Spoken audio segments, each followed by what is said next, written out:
Queridos irmãos, eu quero nessa oportunidade conversar rapidamente sobre a restauração do apóstolo Pedro. Pedro, que era amigo de Jesus, então eu vou convidá-lo a abrir sua Bíblia no livro de João, capítulo 21. Eu quero, na verdade, expor todo o capítulo, mas vou ler somente 2, 3 versículos aqui, para aproveitar o tempo. Eu quero conversar baseado em 2 capítulos da Bíblia, João capítulo 21 e Lucas capítulo 22, para nós entendermos como Deus, põe o versículo 14, por favor, 14, 15, 16, como Deus restaura um filho seu que infelizmente sucumbiu, caiu, cedeu e não resistiu às lutas da vida e às tentações do ministério. E essa foi a 3ª vez que Jesus apareceu aos seus discípulos, depois de haver ressuscitado dos mortos. Assim, após tomarem o jejum, Jesus questionou a Simão Pedro: Simão, filho de João, tu me amas mais do que estes outros? Respondeu ele: sim, Senhor, tu sabes que te amo. Jesus o encarregou, dizendo: cuida das minhas ovelhas. Outra vez Jesus perguntou: Simão, filho de João, tu me amas? Ele afirmou: sim, Senhor, tu sabes que te amo. Jesus lhe confiou: pastoreia as minhas ovelhas. Pela 3ª vez Jesus perguntou: Simão, filho de João, tu me amas? Pedro agora ficou angustiado por Jesus haver perguntado pela 3ª vez: tu me amas? E assegurou-lhe, dizendo: Senhor, tu conheces todas as coisas e sabes que eu te amo. Comissionou Jesus dizendo: apacenta as minhas ovelhas. Amém? Queridos, a história de Pedro é marcada por altos e baixos, mostrando como Pedro é parecido com a gente, não é? Talvez Pedro é a personagem, ou o personagem mais parecido com a gente que tem na Bíblia.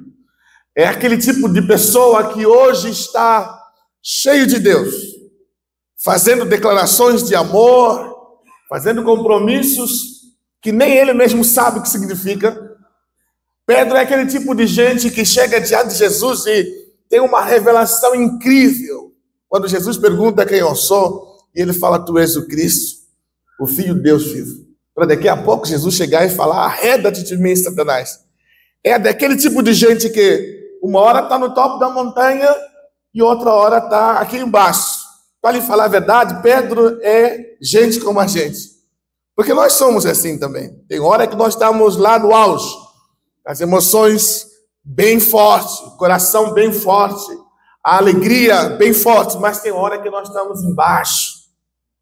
A fé está enfraquecida, a alegria não é a mesma coisa. Tem hora que as coisas não estão bem com todos nós. Nós somos assim.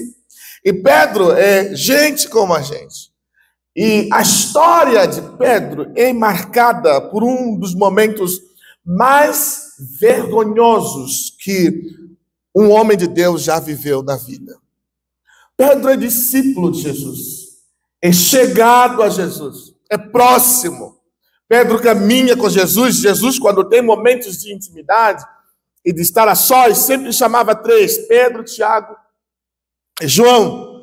E Pedro é desse ciclo reservado de Jesus. Quando Jesus precisava de alguém que o acompanhasse nos momentos difíceis, ou de compartilhar segredos, como, por exemplo, a manifestação da sua glória, né? Transfiguração, Pedro sempre era incluído nessa lista. Havia em Pedro um chamado claro de um pastor, de um apóstolo, de um homem que serviria a Deus de uma forma maravilhosa. E Pedro também, mesmo sendo desse ciclo reservado, ele vive uma das histórias mais humilhantes e mais decepcionantes que um homem de Deus já viveu, que um crente já viveu, que um ser humano já viveu. Jesus está conversando com seus discípulos e fala: eu vou morrer, né? E um de vocês vai me trair, não é? Pedro já tem coragem de falar: eu jamais vou fazer um negócio desse.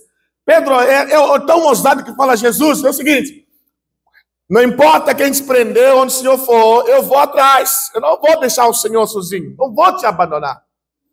É Jesus que não é só Deus, mas ele pode ter a visão de futuro também, pode profetizar. Fala: Simão, Simão, no capítulo 22 de Lucas: Simão, Simão, Satanás pediu para peneirar vocês como trigo, mas eu estou orando, eu orei por vocês ao meu Pai, né, para que a sua fé não desfalecesse, para que a sua fé fosse fortalecida. E você, Pedro, quando voltar a mim, ou quando se converter, olha como Jesus é, né? Ele já sabia que Pedro vai ter problemas, mas quando você voltar a mim, você vai fortalecer os seus irmãos. Então, quando Pedro estava se gabando, Jesus fala: olha, cuidado, Pedro, não caia na armadilha da autoconfiança. Na verdade, a declaração de Jesus no capítulo 22, versículo 31 e 32 de Lucas, quando ele está conversando com Pedro e fala: Satanás pediu para cirandar a sua vida, nos dá assim, umas duas lições importantes da vida. Primeiro, Satanás é real, não é de brincadeira, porque a gente tem a ideia de que Satanás é brincadeira, é invenção. Jesus está deixando claro para Pedro o seguinte: o diabo é real e tem que ser levado com seriedade. Tem uma hora que ele vai querer cirandar a sua vida, acabar com a sua vida, então leve ele a sério. Essa é a primeira lição que Jesus nos ensina nessa resposta. Mas a segunda, para mim, é a mais importante. E essa é a maneira como os judeus encaram a vida. Ele está ensinando para Pedro o seguinte: olha, apesar de no futuro os ocidentais vão dividir o mundo em natural e sobrenatural, como se houvessem dois poderes, ele diz para Pedro: Pedro, não existem dois poderes concorrentes no mundo. Não existe isso.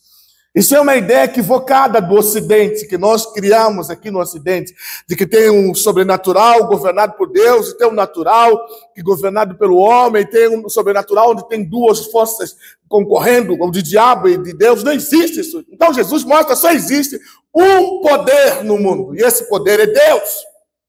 Como é que eu sei isso? Ele fala assim: Satanás pediu autorização para peneirar a sua vida. Ou seja, ele é real, ele existe, mas ele não pode tocar no servo de Deus, a não ser que Deus permita. Isso é uma boa notícia. Isso era uma boa notícia para Pedro, dizendo: olha, Pedro, e eu gosto porque Jesus, ao mesmo tempo que ele fala que só existe um poder, ele fala assim: eu e meu Pai estamos cooperando para que a sua fé seja fortalecida. Como é que acontece isso? Ele fala: eu orei e o meu Pai respondeu, e a sua fé será fortalecida. No livro de João, capítulo 5, versículo 4, João escreve: porque todo aquele que é nascido de Deus vence o mundo. E esta é a vitória que vence o mundo, a nossa fé. Então, nesse momento, Jesus fala: eu respondo, você ora, eu oro, meu Pai responde. Mas olha, Pedro, você tem que ter cuidado com o negócio. Cuidado com a autoconfiança. Pode ser uma armadilha. Cuidado quando você se achar invulnerável. Pode ser uma armadilha. Na verdade, nunca o ser humano está mais vulnerável do que quando ele acha que ele não está vulnerável. Nós devíamos aprender com Paulo que vulnerabilidade não é fraqueza, é força. É por isso, no momento mais vulnerável de Paulo, Paulo fala: quando eu estou fraco, é que eu sou forte. Paulo está deixando claro: não é fraqueza ser vulnerável, porque é na sua vulnerabilidade que se multiplica. Ele fala: eu me glorio nas perseguições, nas angústias, tudo isso. Por quê? Porque quando eu estou fraco, é que eu sou forte. É nesses momentos que eu me mostro vulnerável que o poder de Deus se aperfeiçoa em mim. Para não ficar dentro das palavras, coloca para mim 2 Coríntios capítulo 12, versículo 9 e 10, para você ler nas palavras de Paulo exatamente o que estou dizendo.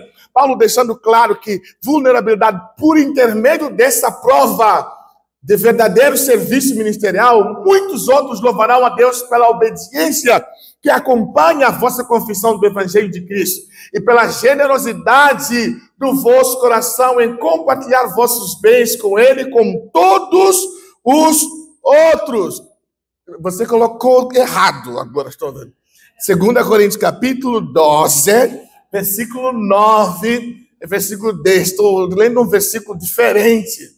Aí fala assim: entretanto, ele me declarou: a minha graça é suficiente, pois o meu poder se aperfeiçoa na fraqueza. Sendo assim, de boa vontade, Paulo fala, eu me gloriarei nas minhas. Para quê? A fim de que o poder de Cristo repouse sobre mim. Versículo 10, olha o que ele fala. Por isso, por esse motivo, por amor de Cristo, posso ser feliz nas fraquezas, nas ofensas, nas necessidades, nas perseguições, nas angústias, porquanto quando eu estou enfraquecido. Esse é um bom versículo para marido, porque o marido gosta sempre de mostrar força para a mulher. Não vou mostrar fraqueza. A sua mulher, quando você mostrar fraqueza, não vai zombar de você. Muito pelo contrário, vai amar mais você, porque ela vai perceber que vocês precisam um do outro. Amém. É assim que fala em Moçambique, amém. Mas, o provérbio, Salomão fala, o orgulho precede a queda. E foi esse o problema de Pedro. Pensar, eu não vou te abandonar como esses outros vão fazer. Tipo assim, já está olhando para os outros e falando assim, eles vão, eu jamais. Essa é a mensagem do mundo hoje. Você tem que confiar na sua autoestima. Tem que confiar no teu coração. Você tem que confiar que você é lindo, belo, charmoso. Essa é a mensagem do Instagram e Facebook, do Twitter, que você vai lá e se acha assim, vai na academia, o que acontece hoje? A pessoa nunca postou uma foto, vai na academia, primeiro dia já posta. Comecei hoje. Olha, aí no terceiro dia, quando desiste, não posta também não, né? Só posta da primeira vez. Vai lá, olha, comecei. Essa é a ideia de autovalorização, é a ideia de autoestima. Sabe, é bom ter autoestima, mas quero te ensinar uma coisa, autoestima é coisa nossa. A Bíblia fala que quem quiser vir a mim tem que negar a si mesmo. É o oposto da autoestima, que nós tanto valorizamos. Olha o meu músculo aqui, olha aqui, vai lá, olha a batalha da perna. No dia que desiste, também não fala desistir da academia. Não fala isso, irmão. A valentia de Pedro, nada ia valer, porque ele ia ir a caminho abaixo. E agora vamos ver o que acontece com Pedro.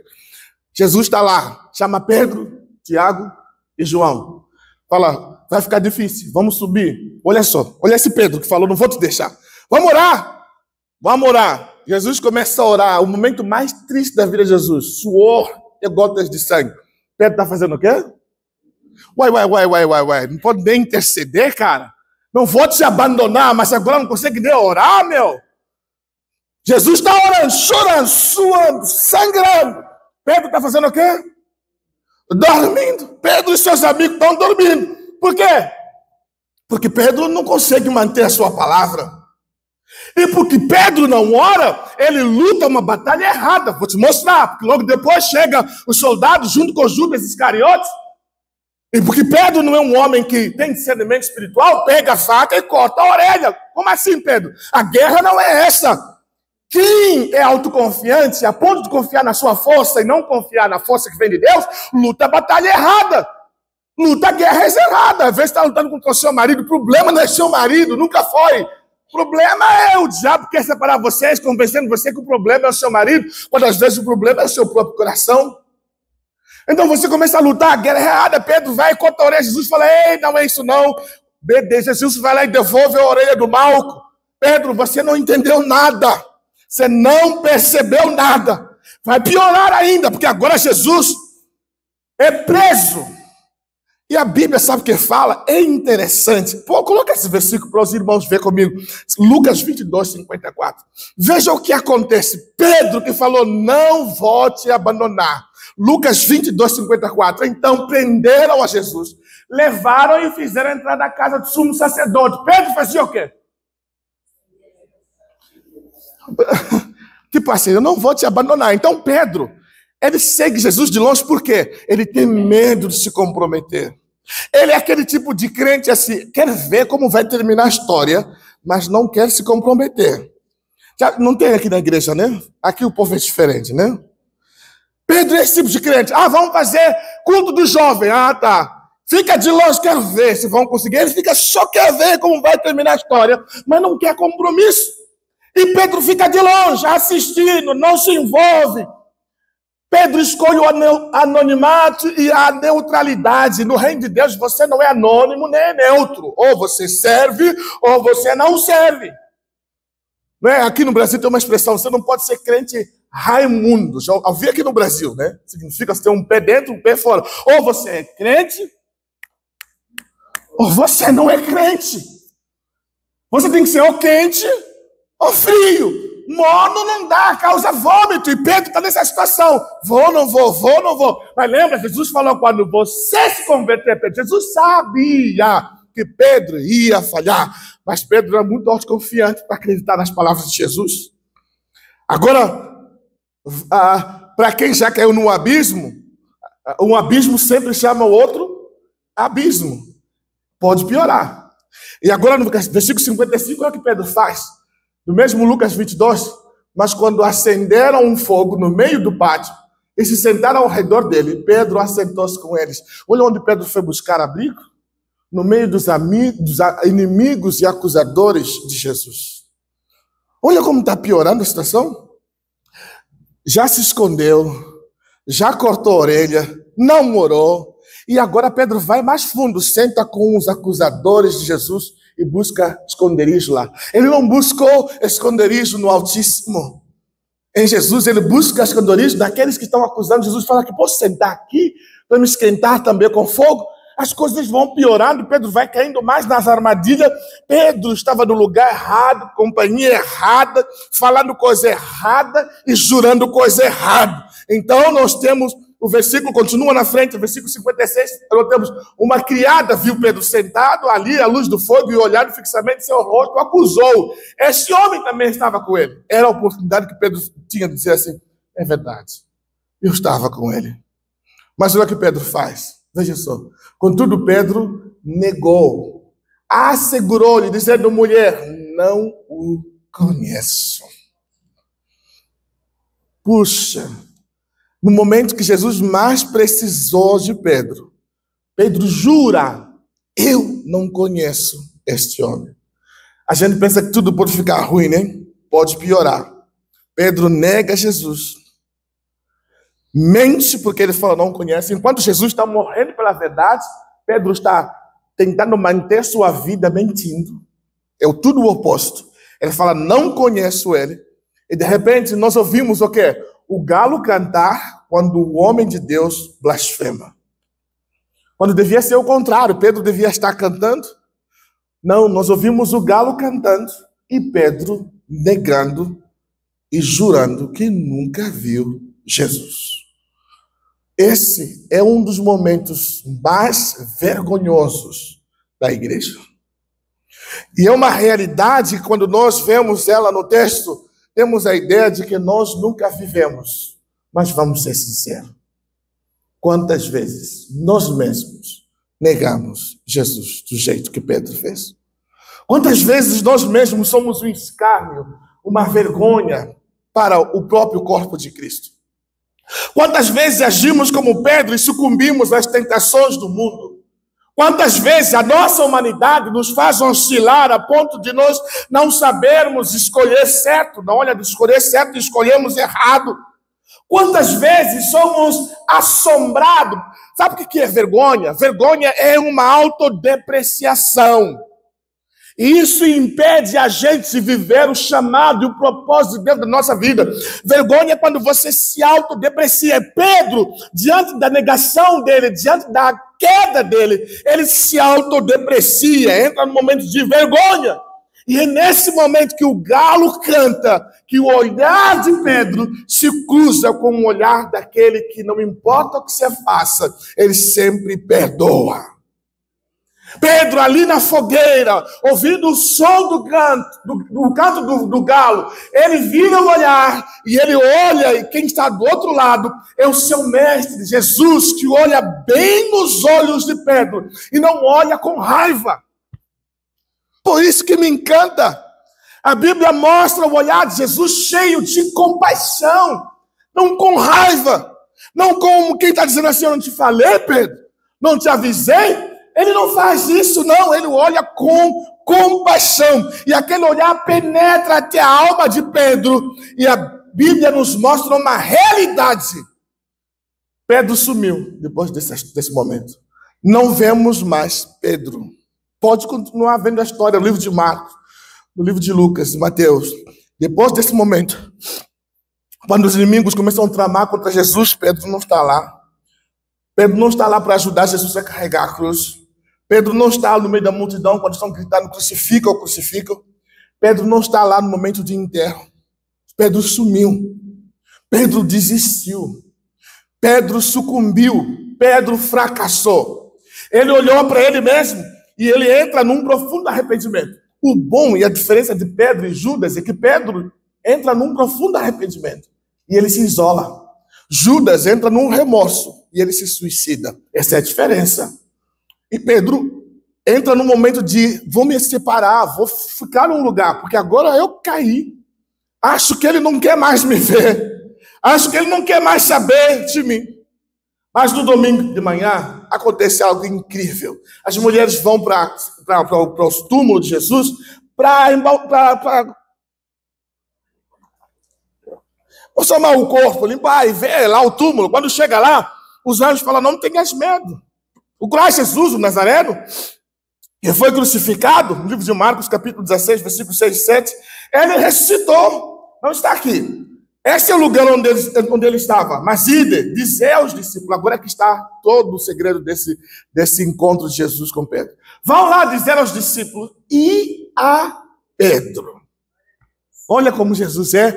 Sabe por que Jesus menciona o nome de Pedro e não menciona dos outros? Porque ele precisava que Pedro soubesse o seguinte: ele não desistiu de você.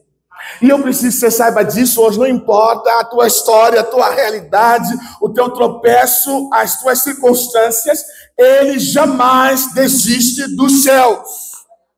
Deus não desiste dos seus filhos. Jesus chega a falar assim: Deus, meu Pai, me deu as minhas ovelhas e ninguém pode arrancar as minhas ovelhas das minhas mãos.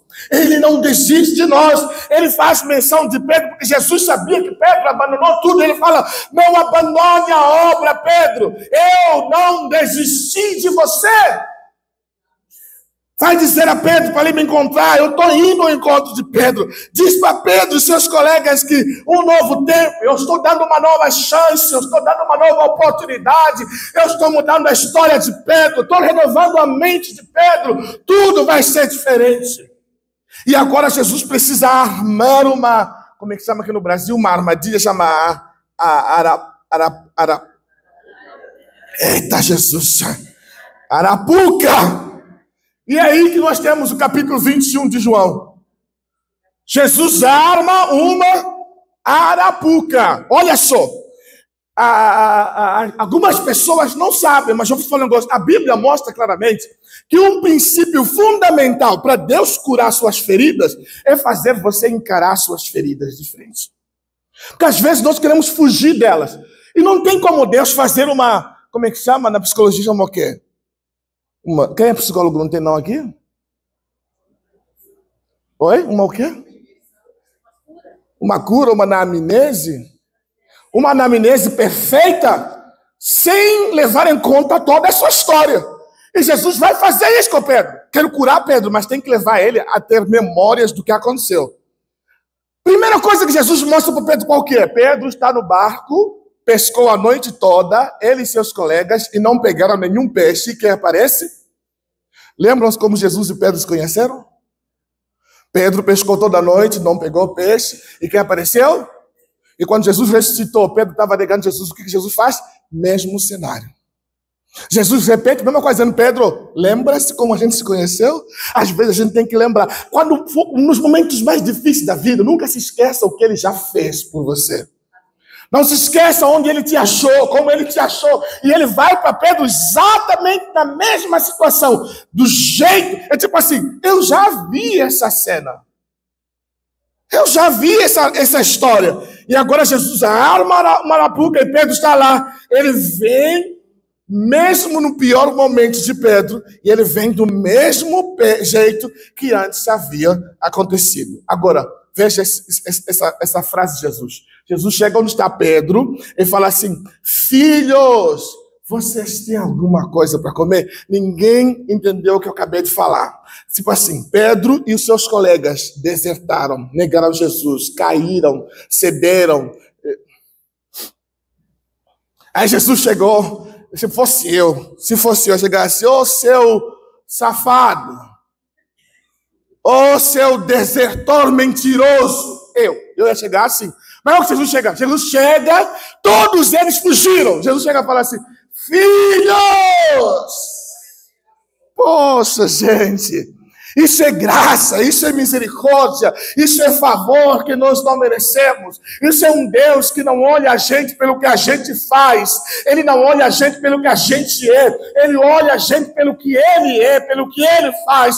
Não tem a ver com a gente, tem a ver com a sua graça infalível. Não estou dizendo que isso aprova o seu erro. Estou dizendo que isso justifica você, salva você, cura você, transforma. E mesmo no seu pior momento, Ele ainda olha para você e fala: filho! Filho! Você tem alguma coisa para comer? E eles falam: pescamos toda noite, não pegamos nada. Quando Pedro errou, sabe o que Pedro fez? Voltou para o que é familiar, tradicional, para o que é costumeiro, para o que é religioso, para o que ele sabia. Mas o que ele sabia, o que era religioso, o que era tradicional, não estava funcionando. Por quê? Porque Pedro estava longe. E sabe, para piorar, Pedro estava nu. Quando a gente faz o que Deus não mandou, a gente passa vergonha. Mais uma vez, Pedro passa vergonha, está sem roupa. E naquele momento que Jesus fala: filhos, ouve o que João fala: Pedro, é o mestre. Sabe por que João chamou Pedro? Sabe por que João chamou Pedro e não chamou o Tiago? É o mestre. Também o Tiago subia. Por que não chamou o Mateus? É o mestre. Sabe por que ele chamou Pedro? Porque João sabia que Jesus estava lá, principalmente por causa de... Era hora de Pedro mudar a sua história. Pedro, ele veio por você. Ele está aqui por sua causa. Sabe, às vezes Jesus vem num culto só por causa de uma pessoa. Às vezes é você que está arrebentado. Jesus fala: vou lá hoje só por causa daquela pessoa. E ele estava lá para sarar e mudar a história de Pedro. E Jesus vai armando a cena, vai criando a cena. E nós temos uma outra cena. Qual? Jesus assa peixe. Não tem como Jesus ter peixe na mão e 5 pães, e os discípulos não lembrar de Jesus multiplicando 5 pães e peixes, e os discípulos não lembrar de Jesus dando graças depois que ele ressuscitou no caminho de Emaús. Jesus está recriando cenas, até que Jesus leva para o auge, né? E eu estou caminhando para a minha conclusão. Leva agora para o auge desse momento de cura, quando Jesus acende uma fogueira e chama Pedro. Alguém lembra onde Pedro negou Jesus? É uma fogueira. Jesus, no momento de cura, Jesus coloca ele exatamente na circunstância que ele negou. Ele fala: olha, você caiu aqui. E é aqui que eu estou restaurando você. No lugar da sua vergonha, Pedro, da sua pior vergonha, é o lugar que você vai viver a sua maior honra, a sua maior alegria. Do mesmo jeito que Jesus foi crucificado e humilhado em Jerusalém, foi lá onde mesmo foi glorificado, quando ele ressuscita, ele faz a mesma coisa com Pedro. Pedro, estou restaurando você.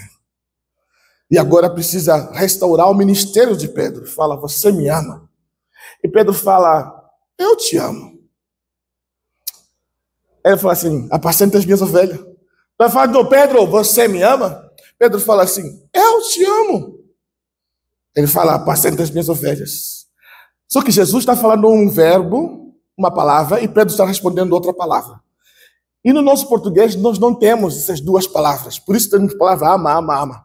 Mas no grego Jesus fala assim: Pedro, você me agapeu? Você me ágape, que é um amor sacrificial, um amor que não tem nada a ver com o recipiente, tem a ver com quem oferece. Pedro fala assim, eu te fileio. Essa era a diferença da resposta. Jesus pergunta, você me agapeu? E Jesus faz isso como? Primeiro, você me agapeu mais do que isso? Ou seja, Pedro, você ainda é prepotente? Você ainda se acha a última bolacha do pacote? Aí Pedro, na sua humildade, fala assim, eu te fileio. Pedro não tem coragem de falar, eu te agapeu. Porque ele sabe, eu falei isso antes e errei. Deixa eu ser mais humilde agora. E ele fala assim, eu te fileio. Fileio é amor de amizade, fraternal. Aí Jesus pergunta, não, Pedro, você me agapeu? Ele fala, eu te fileio. Aí Jesus fala, na terceira vez, Jesus fala assim, Pedro, você me fileio? Aí Pedro fica triste, sabe por quê? Porque Jesus mudou a palavra. Pedro percebe que Jesus não está questionando mais se ele está disposto a morrer por ele, mas se ele tem afeto por ele. E Pedro fica triste porque percebe que mudou a frase. E ele fala, Senhor, tu sabes todas as coisas. Eu te amo. E Jesus fala, vai lá e apacenta as minhas ovelhas. Porque, Pedro, uma coisa é verdade. Não se faz ministério sem amor. Não se faz a obra sem amor. E você precisa aprender a amar de verdade. Você pensou que me amava e errou. Mas agora eu estou restaurando esse verdadeiro amor na sua vida. Para você voltar e apacentar as minhas ovelhas. A gente acha que um homem que cai é restaurado, não cai mais, né? A vida vai ser perfeita. Só que agora está vindo João, o maior concorrente de Pedro. O cara que Pedro mais tinha ciúme. João olha, Pedro olha e fala assim, Jesus olha para Pedro e fala assim, você vai morrer, Pedro.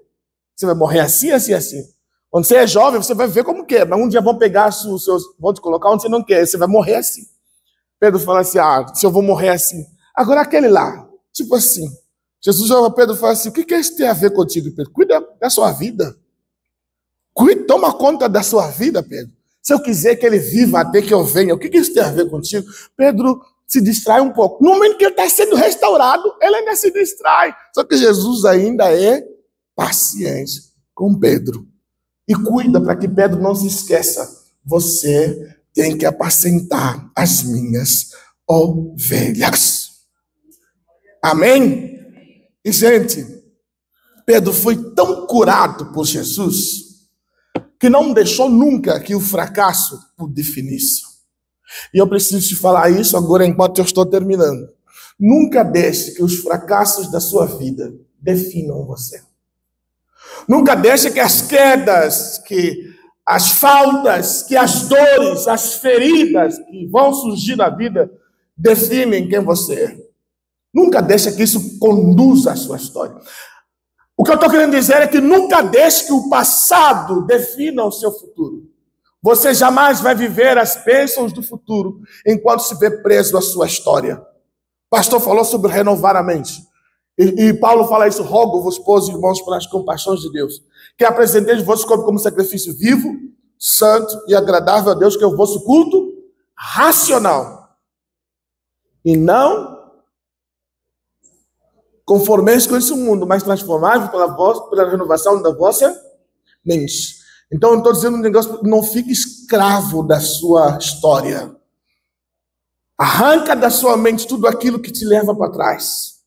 Pedro poderia ter ficado preso à história de decepção humilhante, mas Jesus restaura Pedro, muda a história de Pedro. E Pedro, no dia de Pentecostes, estava lá, com milhares e milhares de gente ouvindo Pedro pregando. O que está acontecendo aqui é o que foi prometido pelo profeta Joel. E no último dia derramaria do meu espírito sobre toda a carne. E Pedro prega, vocês crucificaram Jesus, papá. E sabe o que a história fala? Os que ouviam, o coração ardia. E eles começaram a falar, Pedro, o que a gente faz para se arrepender, ser batizado? E Pedro negou Jesus quantas vezes? E 3.000 pessoas se convertem na primeira pregação de Pedro. Olha como Cristo faz. Muda por completo a história que Pedro prega no primeiro sermão. 3.000 se convertem. No segundo sermão, 5.000 se convertem.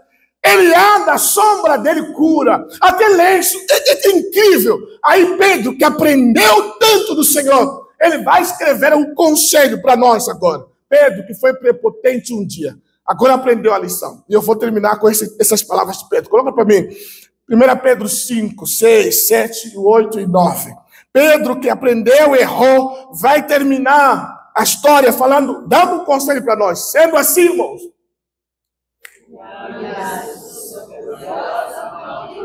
Para que ele... Lembram de Pedro que falou assim, eu posso tudo. Agora fala, humilhai-vos, para que Deus vos exalte no tempo certo, lançando sobre ele toda a vossa ansiedade, porque ele tem cuidado de vocês. Olha o conselho de Pedro, continua, ele fala, sede sensatos e vigilantes. Por quê? Lembra, Jesus falou, está querendo cirandar a sua vida, Pedro? Ele fala, o diabo, vosso adversário, anda ao redor como um leão rugindo e procurando quem ele vai cirandar. E ele fala, olha, eu não fui capaz de fazer isso, mas por favor, façam isso. Resistir-lhes firmes, permanecendo firmes, não? Consciente de que os irmãos que estão em todo o mundo, lá em Moçambique, vocês vão lembrar da gente, nós vamos estar lá em Moçambique, estejam cientes que lá em Moçambique, nós estaremos atravessando os mesmos sofrimentos. Pastor, muito obrigado.